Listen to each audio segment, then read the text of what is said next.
During his Jukwaa meetings countrywide, Onesmus Kipchumba Murkomen met a challenge in Kakamega. 2 consecutive chiefs complained about the police. They were both bold and bitter. And let me tell you one thing. When you see somebody talking and avoiding eye contact, talking while looking this way, they avoid eye contact because they know you can be talking about somebody, and when your eyes meet, lock, you can get a sign or you can get whatever and you change your mind. So you look aside to make sure that for the duration of your speaking, your eyes don't meet. Both the 2 chiefs said that their worst enemy were police officers. They said that the worst enemies are the police officers. And by police officers, they mean the general duties. General duty police officers. And by general duty police officers, people mean Kenya Police Services. This does not include the administration police service because of 2 things. One, administration police service do not have cells. 2, administration police officers, you touch one, you have touched all of them. You touch one of them, you touched all of them. They are in a league where you only find the people of Nyamira. Have you ever argued with somebody from Nyamira? And another person from Nyamira, whom you have known for decades, comes, and in the case of trying to find out what you are differing with, discover somehow that the other person you are arguing with is also from around Nyamira area. I can tell you, even without having facts or anything, he will always say that the fellow Nyamirian, is it a fellow Nyamirian? A fellow Getembian, the fellow Getembian is right and you are wrong. I said APs are on that level. And the one who wins them all, who does it better than Getembians and Nyamirians and APs, the one who will take the gold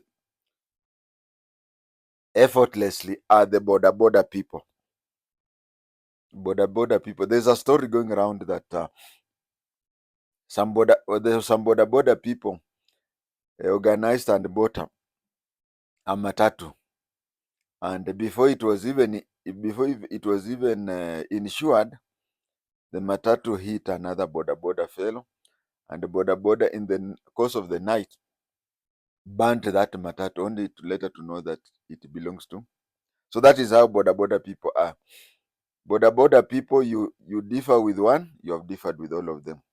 That is the way the APs behave. But so the way, and also I want to talk about APs with the case of Ojwang and Talam and the DIG Lagat. You know, the APs are really annoyed. They are really annoyed that one of the constables who was arrested, I think is Wafula, they think that he was set up as due to the case of Ojwang. But what happened is this. People training in GSU, people trained in AP, people trained in KWS, and people trained in KFS have such a high discipline like the military, such that they never question their seniors. In the general duties, that is Kenya Police, anything done, any order you are given, First of all, you ask yourself if it is a lawful command. If it is unlawful, you either disregard it, or you can even go ahead and tell your boss, I can't follow that. But APs, these paramilitary people, AP, GSU, Kenya Forest Services, and Kenya Wildlife Services, so long as a boss has told you, you do that. So, is it Wafula, the police constable who coordinated the Ojwang murder in the police cells, was selected. Talam specifically took. He had completed his duty, but he was recalled because if a general duty police officer from Kiganjo would have been called to do that job, he would have refused. But they called those APs who were reintegrated without going for a conversion course. He was they were okay. The integration of the AP there were so many that they could not fit in the college. But then he still had that mentality of following orders. That is why he was called. And the APs he left behind felt that they set him up but they didn't set him up. They chose him because by training, APs follow orders with lesser inquiries than the general duty police officers. So these things we are talking of, they said that their worst enemy were general duty police officers, what you people call Kenya Police Service. The chief said that their worst enemies. They said that after arresting an illegal brewer, for example, and taking them to the police station, the police then coached the suspects, who would turn around and issue the illegal brewer with a B3 and coach him. You know, those things will be done. I don't know whether you have ever come across these illegal brewers. If you go to a place, let's say a sub-location, you arrest one of them. If you are a police officer, before you reach the police station, before you reach your police station, those who are remaining behind will say, so and so has been arrested, and tomorrow she is going to appear before a court. So by the time she appears in court, when the magistrate releases her on cash bail, it is already paid. Not even cash bail. They go to the police. They go to they go to court. Sorry, I have sore throat. They go to court. After going to court, they ask, were you found with such and such a pombe? Yes. Fine, so much. One of the others comes out, pays that fine. She goes back, starts her work. That is how they have been doing. But they have changed. According to these two chiefs, that is what we all know. You arrest one of the changa sellers at night when she's in the police cells. Others are collecting money, and what do? They usually say, "Kwani changa or busa or kangar or anything? How much is a fine? Fine is usually 3,000. They collect 5. So whatever fine that one of them is fined, the others pay, and that person is released on the spot to go back and continue with their changa business. But right now, they were saying that their worst enemy is the police, because they have even stopped that system. The police have stopped that system. The chief brings in an illegal brewer. Then the police coaches this illegal brewer. As the chief is preparing to go to court, he's served with a P3 that in the course of arresting that person, you assaulted that person. So the hunter becomes the hunted. The hunter becomes the hunted. Of course, I'm avoiding some topics such as everywhere where people I even had it, I think, in Moranga. I think there should be an issue of especially on licensing. It seems that county governments, in order to get more money, they're licensing each and everybody who comes up. In Moranga, there was somebody with a Mabati 10 by 10, which was licensed by the county government as a nightclub. So there's that topic. There is that topic, but I want to concentrate on this. Because Murkomen would tell you that whatever is being told, there is a lot of things, and I have to take care of your bundle. So instead of police processing these people, the police came up with an idea that, of course, everybody knows what is happening. The chief, first of all, said that if they tell the police that we are going to raid a certain Mama Pima, by the time they go there, the police already know. I mean, not the police already know. Mama Pima has already either taken off or even taken off with those things. But most of them have so many peepers. They have so many peepers that it's a bit hard to carry. So you find that you go there, you find they were having that problem of sharing intelligence with the police. Police share the intelligence with Mama Pima.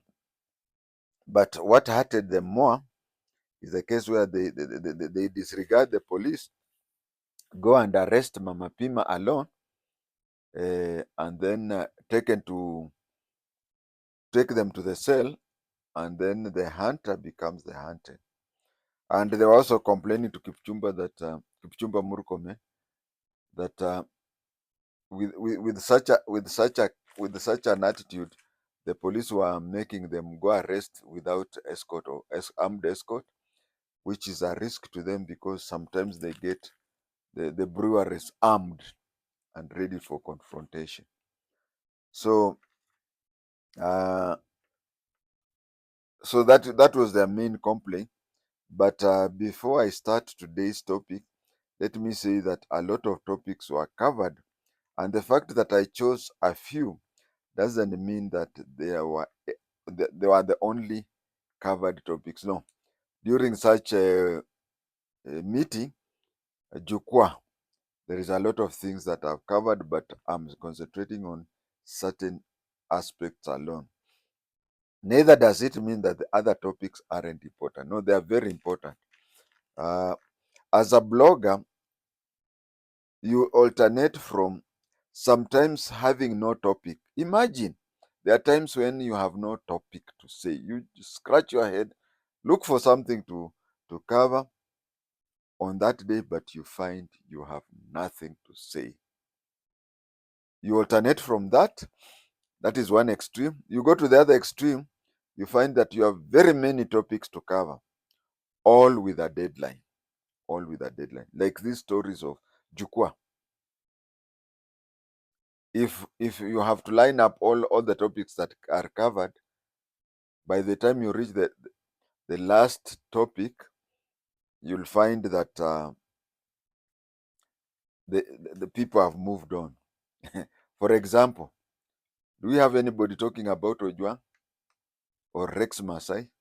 But there's a time when even just placing something saying today I'll talk about Rex Masai, and you don't you repeat. There are some bloggers even who say find out what happened to Rex Masai. You watch the video towards the end, you find he has not talked anything. But what do you think happened to Rex Masai? Make it in your comment. So a blogger, as a blogger, it is good to be timely. It is good to be timely. You have to know if you have several topics, you have to know which one to do and what to do, and which ones to wait later, so that in case of a delay in the topic, if the topic is still relevant after some time, or suppose by the time you clear those, some of these things will be overtaken by event. Let me ask you a question. Who would believe you if you commented on something that has happened? Like now, something happens and say, you see, I also was of that thought. People would say that you have just cooked up. But if you look at a good number of my posts, I have talked of things before they happen. I've talked of things before they happen. Look at my item on Jubaland Army in Mandera. Look at my item in Jubaland in Mandera. It was uploaded. I uploaded it on Friday. And then just watch the major TV stations in Kenya on Sunday. Just look at the thing that I uploaded about Jubaland on Friday. Look at what major TV stations talked, Kenyan major TV stations talked on Sunday. That is 48 hours after I had uploaded. Supposing I would have uploaded after the major TV stations in Kenya have talked about it. You see, how would I prove to people that I did not get it from the TV station? So a good blogger, you are supposed to be ahead of events.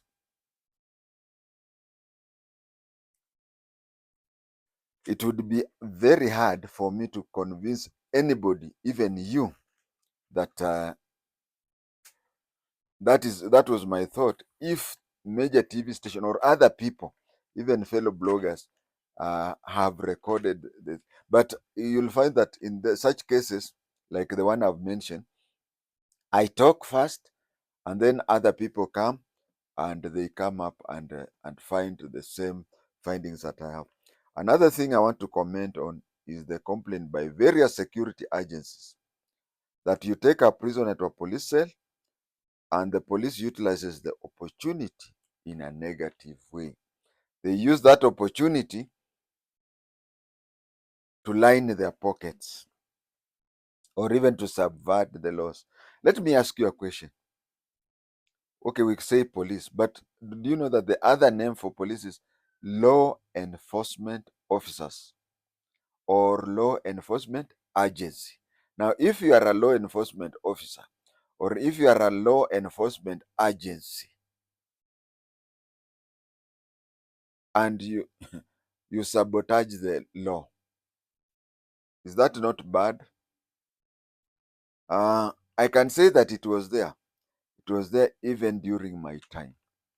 It was there even during my time.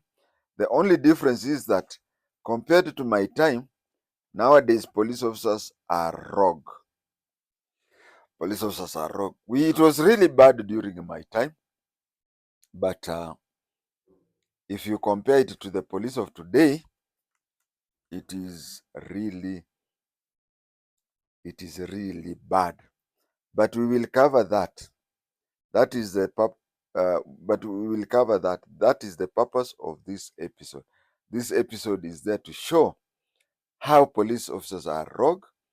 Yes, we were rogue during our time. It's true we were rogue, but if you compare my time and today, hey, it's better to go back to how it was during my time. And at that time, the APs, the Kenya Wildlife Services, Kenya Forest Services, and even the Kanjo used to demand that they be given cells to manage. APs used to say they also want holding grounds. KWS also wanted the cells of their own, and Kenya Forest Services. They used to complain that you arrest a person, take him to the police station, and as you are preparing to go back to the police station to record a statement, the suspects come to your place to intimidate you. You have arrested, you are a KWS fellow, you have arrested somebody with game meat, you take him to a police station. As you're preparing, first day you just had him over, you go to your place, and then the following day you want to go to the police station to record a statement, you meet with him, is intimidating you. Or you work for the Kenya Forest Services, as you get somebody logging trees, you arrest him, take him to the police station, and the following day when you are going to write a statement, you meet him. So what will you do? Isheng, they say utadu. By merely walking free, and you later establish that the police released him without any reference to you, kills your morale. When the police releases such a person, is it not that the OCS is releasing? Now, of course, according to the law, the OCS, many people do not know that the law gives only the OCS instruction to release a person. You cannot be released from police cells without authorization of the OCS.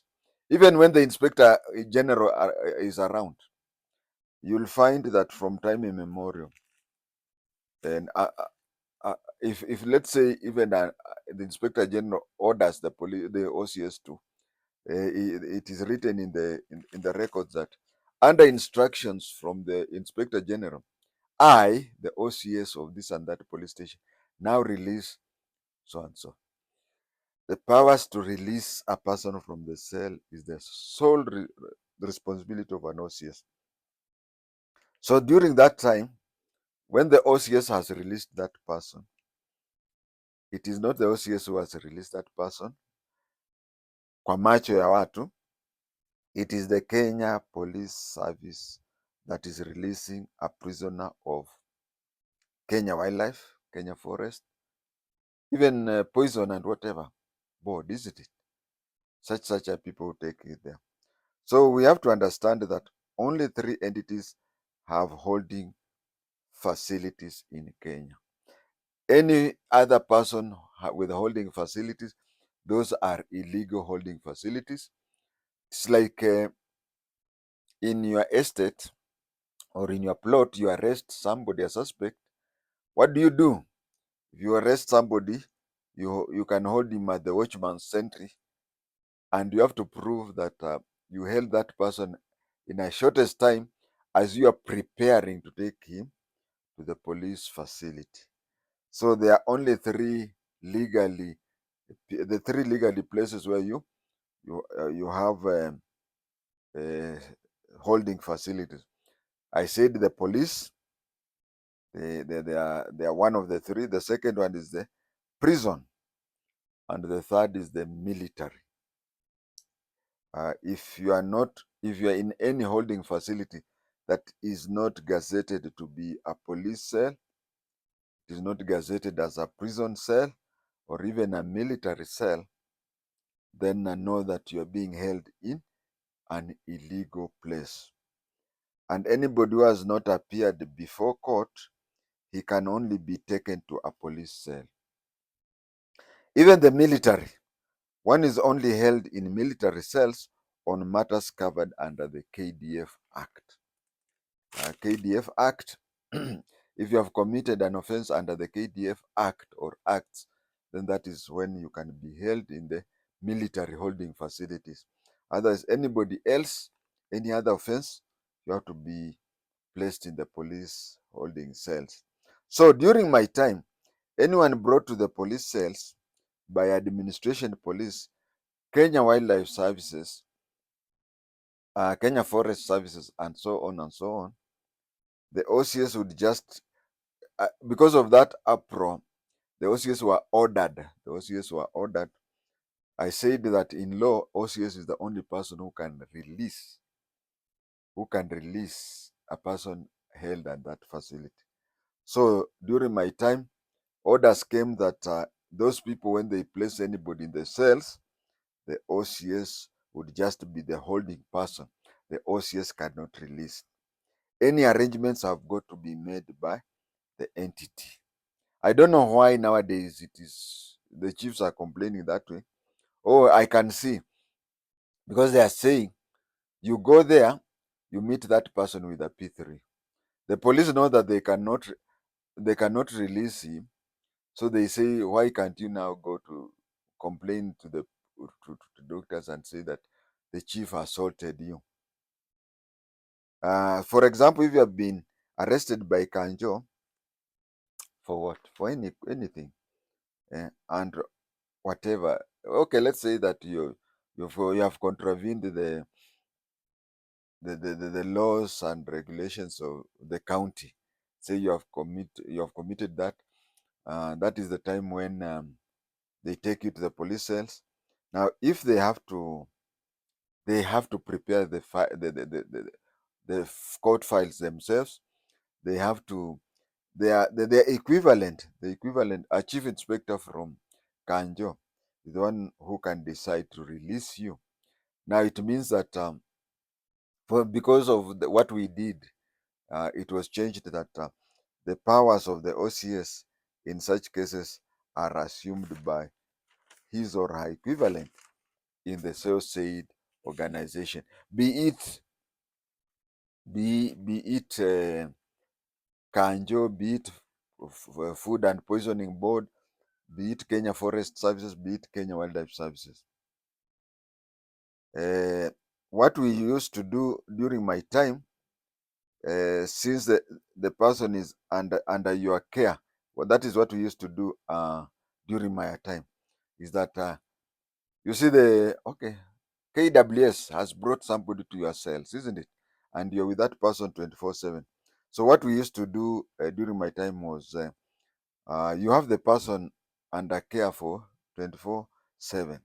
Visit him in the cells, and at the dead of the night, who will be there if you go to the cells at 3 a.m. Reevaluate the case, just like the way the lawyer does. So you stay there, you look at the case, left, right, and whatever. You agree with the person. That is why I say you re-evaluate the case from front, back, and reverse back to front several times. You see the Kenya Forest Service officer is sleeping, but here you are coaching the suspect in the police cell. That is what we used to do during my time. You coach him in such a way that the arresting officer would look worse than a Boy Scout or a Girl Guide in matters of law. Yeah. When you go to court, uh, na wewe kweli ulienda Londiani kutrain? That I think it is Londiani where they are trained. This was bad. Yes, this was bad. This was bad, and it is even a sin. But if you have been watching this channel, mine is to expose what is happening. Mine is to expose what is happening. I'm not a Nyamirian. I'm not a border person. It is up to the viewer to make conclusion. I just tell you, okay, I'm a CCTV. I'm a CCTV. Have you ever asked a CCTV that when you are recording somebody mugging, kwa nini ukupiga nduru? Actually, that is the basis of special branch and NIS. For those of you, I've talked of it several times, but I'll repeat it again. That special branch and NIS, they look at things and whatever, and then they tell the relevant ministry, government arm, of what is happening. Now, after the NIS has told you what is happening, for example, you are a customs officer at the border, and then the NIS have established that you move 5 kilometers away from the border point, you'll find that there is a Panya route there where people and goods are crossing over to the neighboring country. The NIS would tell the police that, the NIS would tell the customs that, NIS would tell immigration that, and then fall back into background. Of course, you won't expect the immigration people saying, na ulipoona watu wanapitia hapo wakienda Uganda ama wakienda Ethiopia, kwa nini hukuwazuia? No. We lay the facts and you pick up from there. My opinion is that it was wrong. Nowadays, the police have moved from frying pan into the fire. We were wrong, but then nowadays they have even gone worse than what we were. Nothing beats a personal experience. Of course, recently, I'm aware of a case where somebody was arrested, and after being arrested, somebody complained. When she complained, another person was arrested. When another person was arrested, these people, as they were taking his fingerprints, they were telling you, why can't you go to another police station and enter a counter allegation against that? I know. It happened recently. Uh, so that is how things nowadays have happened. That today, police station, and I'm sure many of my viewers do not frequent the police station. But nowadays, uh, apart from cases where the police officers themselves have arrested you or something, but cases where somebody complains about you, you are taken to the police station. That is where you are. I know that one. I know. I saw it first time. They tell you now, for you okay, you know.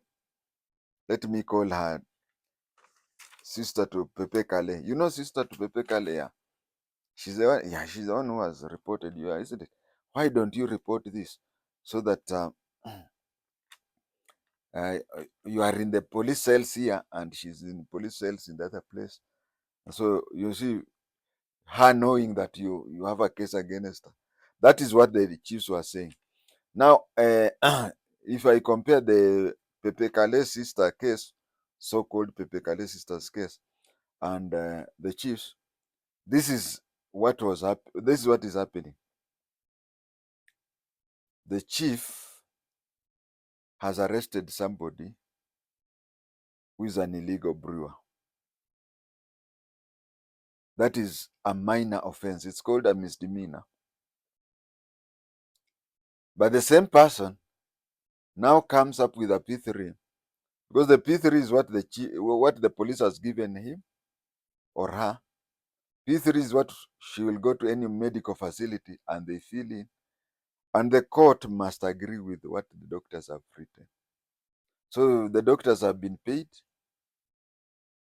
The doctors have been paid to write on the P3. Police have supplied the P3. Now the chief, while arresting somebody for a minor offense of Changa brewing, he is now charged with assault, which is fingerprints have got to be taken. That is where we are. That is where we are. And it is the law enforcement agents that that is doing that. Ah, that is what is happening. It is so shocking that I, at times, I have to be tongue-tied. I'm unable even to comment on anything.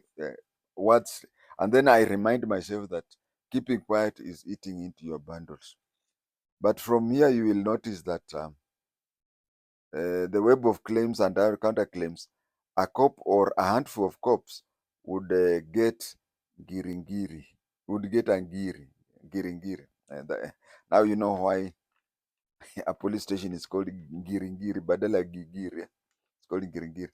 Because if I have to talk from my point of view, is that somebody, the chief, has arrested somebody, isn't it? Under the Changa Act, he takes the person to police station. Police station, they are supposed to hold that person, but they coach that person. When they coach that person, the person is released. The police get ngiri. A place where the police have nothing to play, no role to play at all, apart from a holding ground. They have got ngiri. And let me tell you, be very careful with these police stations that are in Lavington, Mudangari police station, Gigiri police station, Runda, Karen, no, not Karen.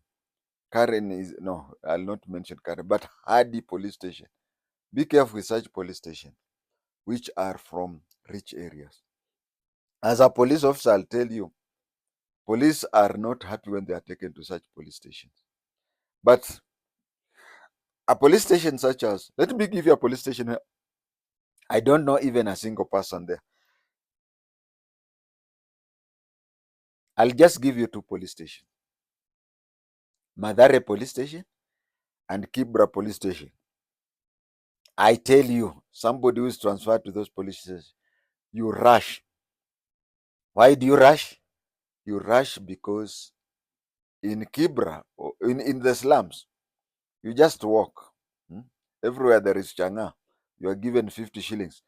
In 45 minutes, in 45 minutes, you have collected 3,000. 50-50, you have collected 3,000. But take yourself to Gigiri police station. Gigiri police station, there is the American embassy. There is the UN. There is the how many embassies? Na utashika mtu siku gani? Utashika mtu siku gani? Mama changa utapata wapi? Oh, there is that place sijui inaitwa Githiogora huko. But that is you'll spend a week going and I'll spend another week coming back. And I don't think even that Githongora is within Gigiri. So you find that these rich areas, you'll find that you, if you are a teacher, if you are a doctor or anything, and you are posted to those places, kina Runda, kina Hadi, you become very happy because people. But if you are a doctor, if you are a clinic officer, and you're taken to a slum, every day you wake up, you find a line already lined up as if people are coming for relief food. Those are sick people. But people from those, so you find that in some professions, if you're taken to those expensive places, you don't have work. I mean, you don't have work. But if you're taken to slums, you get a lot of work. I mean, for somebody like a clinic officer, you'd prefer be taken to Hardy. Like you prefer to be taken to Hardy because most of the time you'll be at your free time. But if you are taken to a slum, people are just lined up there many. But of the police, you'd rather be posted to a slum than those places. Gigiri utatafuta nani na kuna ambassadors. And you know ambassadors are immune from police arrest. By the way, you may walk along the road. For example, recently we had this thing called Corona. It is past 6 and you find somebody walking. You stop him. You want to arrest him because of breaking the curfew rules. As you want to arrest him, he takes out his diplomatic ID and say, I'm an envoy. So that is why police officers prefer working in slums than these other places. Now you know. So that is what the problem that they were complaining. That is the problem that they were complaining, and they were really bitter about it. Lastly, I want to give an example of how the police are. There are two NCOs from Western Province who visited Riruta Police Station. I think it was in July or August. They visited Riruta Police Station. After introducing themselves, they asked the inspector if there was somebody they had traced. Somebody they had traced. His telephone signals were being monitored in Kabiria area, and they wanted to be assisted with the number of the chief so as to arrest that person. These were two NCOs from stationed in Western Kenya. I think, if I'm not wrong, Lugari. That was either July or August.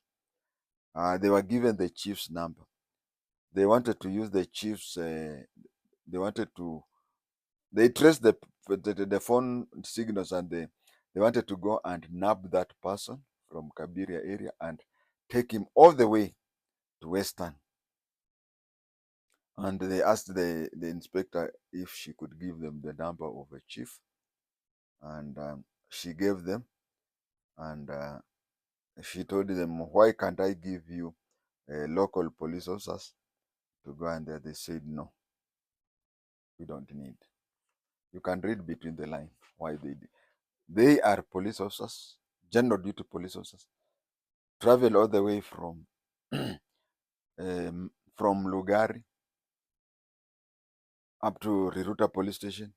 They said that the signals, somebody whom they were monitoring and they wanted to arrest, his telephone signals were within Riruta, within Kabiria, and they wanted to go and arrest him in the presence of the local chief.